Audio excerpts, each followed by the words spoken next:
Hey folks, long time no see. And for long-time viewers, well, what you see here is a bit of a change, more along the lines of real-life me these days. Hope that works for you, and all the TI-99 Tech Talk still gives you the TI computing content you need in your life. Whether that means classic TI games, or TI basic coding tips, or TI hardware and software reviews. So, jumping back into it, the plan is to take on a question as big as any I can think of in the world of TI computing, which is my argument for why, despite what the non-believers will try to tell you, the TI-99 remains a top-tier 80s era computing platform, even 50 years after TI's computing tech took shape. And I say 50 years after because 70s TI mini computers are where a lot of the TI-99's tech first showed up, including that 16-bit 9900 CPU, which isn't much like anything else in the 1980s micros, and including TI's pretty widely maligned yet very one-of-a-kind flavor of BASIC. Those 70s mini-computer leftovers really set TI's home computer apart, and they're the main reason why I still love this crazy machine. Meaning my number one reason the TI-99 is a great retro computing plaything today is, it's really, really weird. In the golden age of 8-bit micros, the TI-99 was a 16-bit mini repackaged for the living room.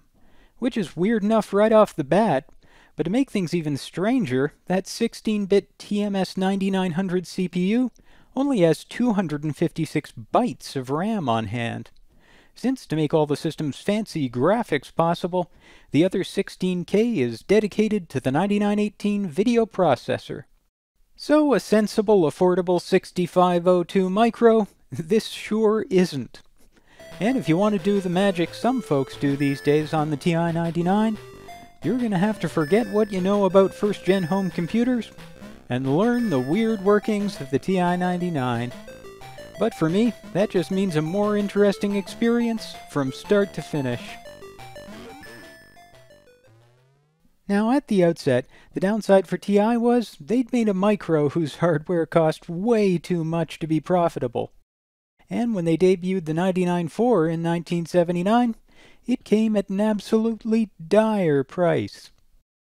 Though that was partly because, until FCC approval came through for an RF modulator, TI had to sell it with a pricey monitor instead.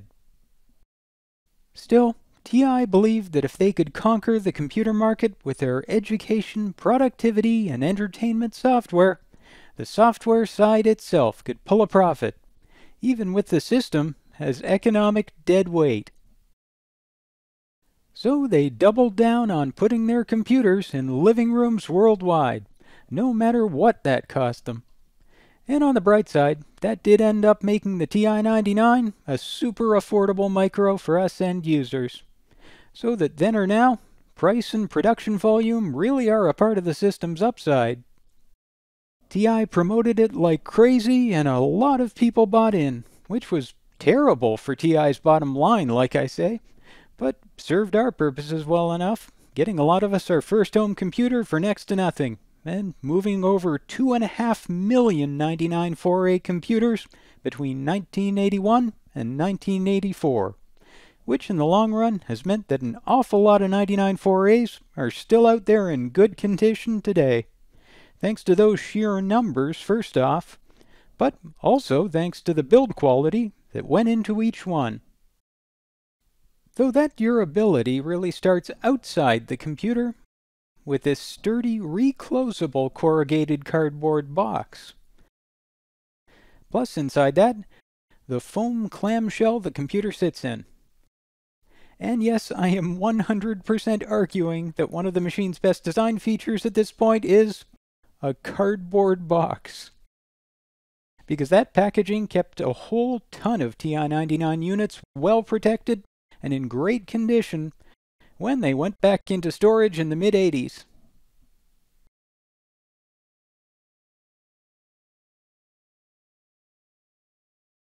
Then, as far as the machine itself goes, the classic TI-99 is brushed aluminum and black plastic. So, discoloration just isn't a thing here, like it is for some other early home computers.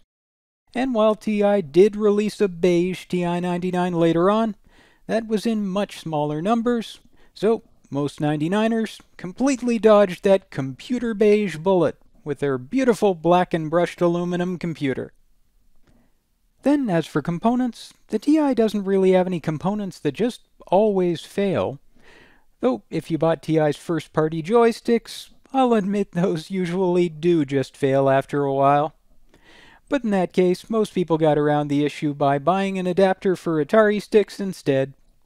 So that only really mattered in the long run for folks without the wherewithal to make or buy a $10 adapter. Then, as for onboard hardware, while the VDP or its video RAM can fail, they're common as dirt, easy to find chips. So we're nowhere close to running out of those.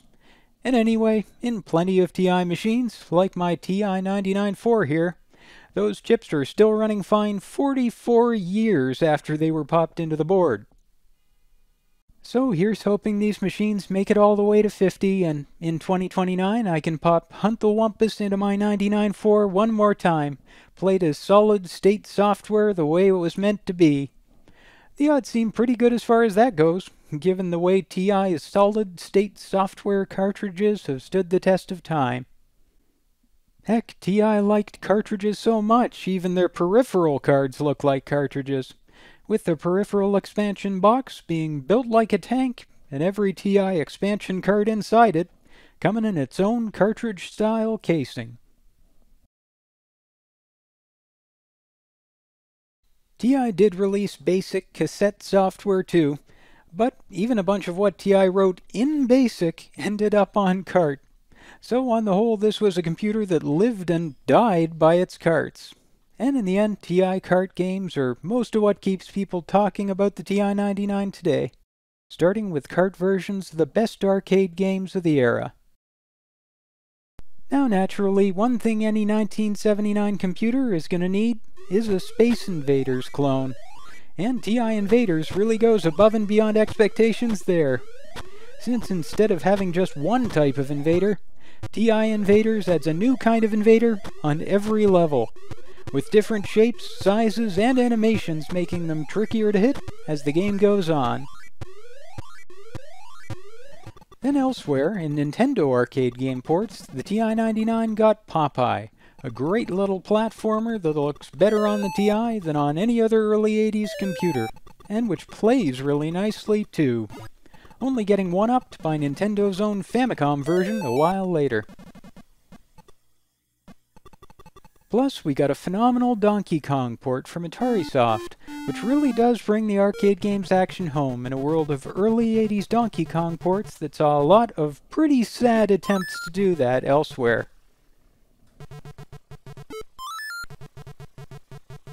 And likewise from AtariSoft, we got a really nice Moon Patrol port, a fun, upbeat game with some really impressive parallax scrolling going on in the background, and some great music too. Another neat thing about this one being, it's a rare case of a game built around magnified sprites, a TI VDP feature you don't see used all that often in TI-99 kart games. But nice as the arcade library is, it seems to me nowadays folks are more interested in games that give you something you won't find anywhere else. So the good news there is, the TI-99 has got a library of unique games that only saw release on TI hardware. And heck, for folks looking for hidden gems, even the most talked about TI-99 games are hidden gems by the standards of the big boys of early 80s video games. Parsec being the ultimate TI-99 action game experience, and Tunnels of Doom being the definitive RPG for TI-99, but neither one getting a ton of attention outside TI-99 circles. And if someone didn't play Tunnels of Doom, I'd bet anything they didn't play Legends, the definitive 80s era TI-99 disc RPG. With the sequel, Legends 2, arriving right at the end of the decade in the last days of Asgard Software, serving as the major TI-99 vendor at the time. Elsewhere, there's Spot Shot, as a fast-paced horizontal fixed shooter where you fight through destructible environments to destroy your enemies and survive another wave.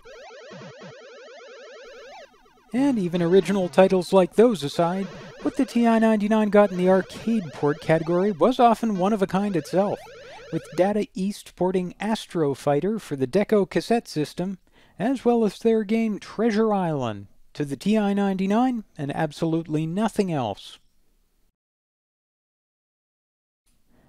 Then likewise, Japanese Arcade Kings SNK ported some of their titles exclusively to TI-99, with Munchmobile being their version of SNK's driving game Joyful Road, with Lasso being a cattle-rustling barnyard action game,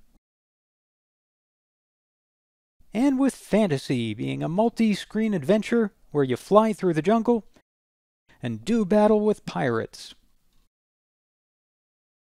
But speaking of pirates, most early 80s gamers played Scott Adams' Adventures at some point, including Adventure Number 2, Pirate Adventure, the pack-in with TI's own adventure cart. What 99ers got that others didn't, though, was a graphic adventure sequel to Pirate Adventure, Return to Pirate's Isle, the definitive graphic adventure for TI-99, and you won't find it anywhere else.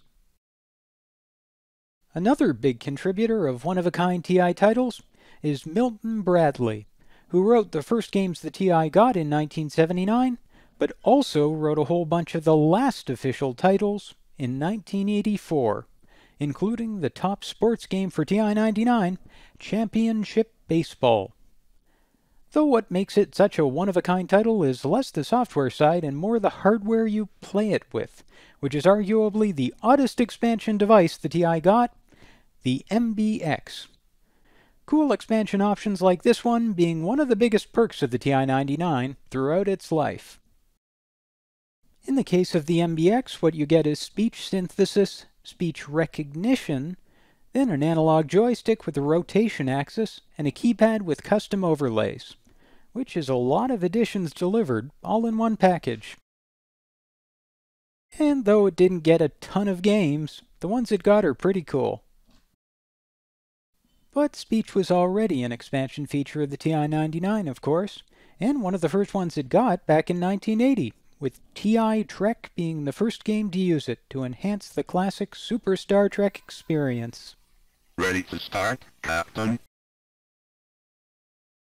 Those speech expansion tools got way better in the TI-99's later years once TI added text-to-speech, with the help of which you could make the TI-99 say, or even sing, just about anything, right from BASIC.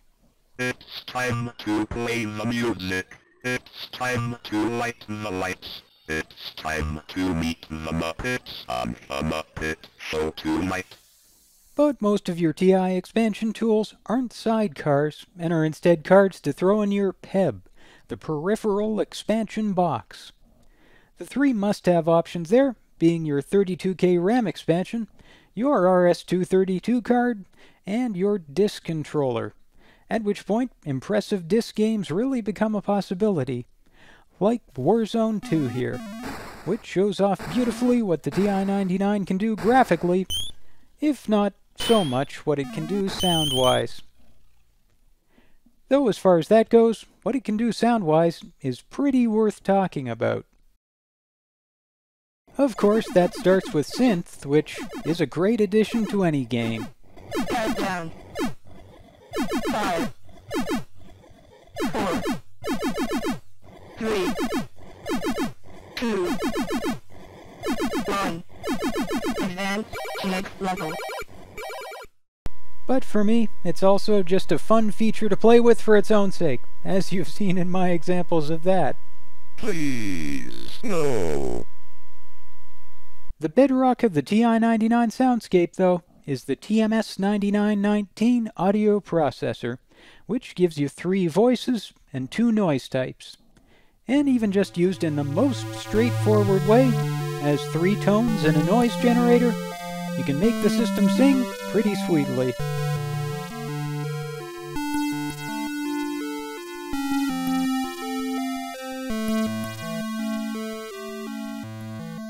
Or you can make something a little more ominous for that matter.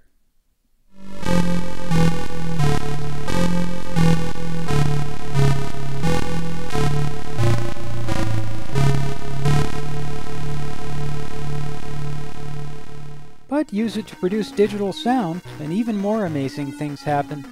And with good sample-based audio solutions now pretty well figured out, we get to hear that pretty often.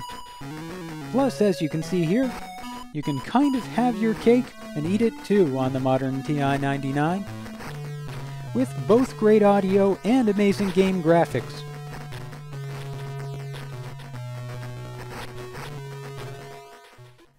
Graphically, what the TI-99 gives you to work with is 32 sprites of up to 16 by 16 pixels, and up to 2 colors per 8 pixel tile row. So, even at the outset, that gave us some good graphics in titles like Fathom from Imagic, being an all-time favorite of mine, or Slimoids from TI themselves.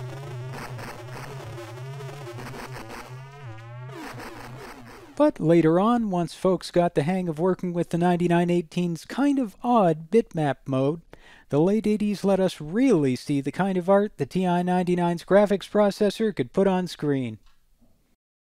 And as for today, well, things have gotten even crazier, and the stuff achieved in the 2010s and 2020s is absolutely on another level. A modern favorite of mine being Bouncy's Obstacle Course, which is a simple enough scroller but does everything it does so well, it could convince you the TI-99 is a late 80s game console. Smooth, fast scrolling, with great play control, and phenomenal music.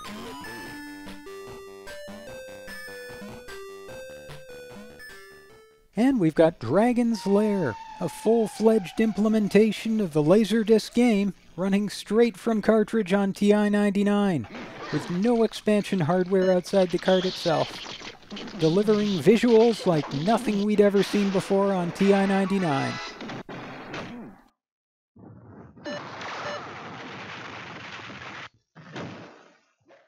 Then in disc RPGs, Realms of Antiquity has now taken the lead, as the best RPG on the system by a mile, with absolutely top-quality Ultima-style RPGing that learns all the lessons RPGs have learned since that era, but still delivers a classic 80s feel. And finally, Pinball 99 has gone and given us a huge upgrade over the best the TI-99 had in the world of video pinball, with more beautiful scrolling here in order to give you more table and more detail than could ever fit on one screen. And while it's glorious what modern tools and techniques can do in a game like this, I think it's worth pointing out that original era TI dev tools are pretty cool in their own right. That all starts with BASIC, of course, where just the fact that TI BASIC is so completely unlike any Microsoft BASIC of the same era makes it a fun little puzzle to unwrap. And it's a deep enough well of challenges that we're still figuring out how to use it effectively today. Now, partly we've done that with improvements and expansions to BASIC, like the original king of TI Extended BASIC development tools, the Missing Link, which let a game like Who's Behind the Mexican UFOs do things nobody thought an Extended BASIC program could ever do.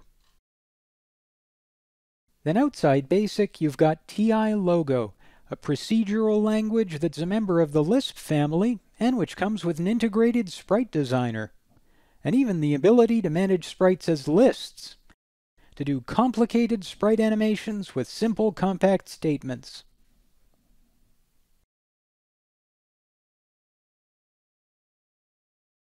And finally, you've got UCSD Pascal, more its own operating system than just a language, with compilation and integration of Pascal and assembly programs supported, making this arguably the most complete original era development environment for TI-99. But what I really like about the TI-99 more than anything else is just the way its failure has, in a backwards kind of way, set it up for success.